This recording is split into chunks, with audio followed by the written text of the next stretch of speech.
कुछ साल पहले अमित शाह ने बयान दिया, एक बार नहीं अनेक बार, कि अब बीजेपी की सरकार 40-50 साल चलेगी। हाँ, और मैं सोच रहा था कि यह व्यक्ति कैसे कह सकता है, इसको कैसे मालूम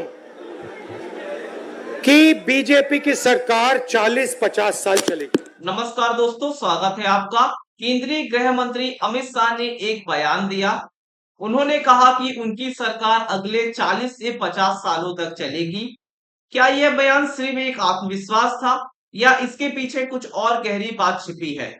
इसी बयान के कुछ दिनों बाद कांग्रेस नेता राहुल गांधी ने एक सनसनीखेज आरोप लगाया। उन्होंने कहा कि देश में वोट की चोरी हो रही है और यह चोरी ईवीएम के जरिए हो रही है। तो क्या इन दोनों बयानों के बीच कोई सीधा संबंध है? इसको हम दो पहलू में समझेंगे। पहला पहलू, अमित शाह का आत्मविश्वास। अमित शाह और उनकी पार्टी बीजेपी हमेशा से ही अपने मजबूत संगठन और जमीनी स्तर पर काम करने के लिए जानी जाती है। उनके समर्थकों का मानना है कि शाह का ये बयान सिर्फ उनके इसी आत्मविश्वास को दर्शाता है। यह आत्मविश्वास है कि सरकार की नीतियां और उनके विश्वास के काम इतने प्रभावशाली हैं कि जनता उन्हें दशकों तक मौका देती रहेगी। दूसरा पहलू, राहुल गांधी के आरोप और अमित शाह का बयान।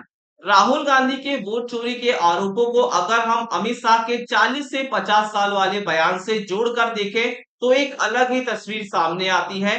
कई विपक्षी नेता और राजनीतिक विश्लेषक ये सवाल उठा रहे हैं कि अगर वोटिंग प्रक्रिया पूरी तरह से पारदर्शी और निष्पक्ष है तो कोई भी पार्टी इतने लंबे समय तक सत्ता में बने रहने का दावा इतनी आसानी से कैसे कर सकती है? क्या यह संभव है कि अमित शाह का यह बयान राहुल गांधी के आरोपों को अप्रत्यक्ष रूप से सही ठहराता है?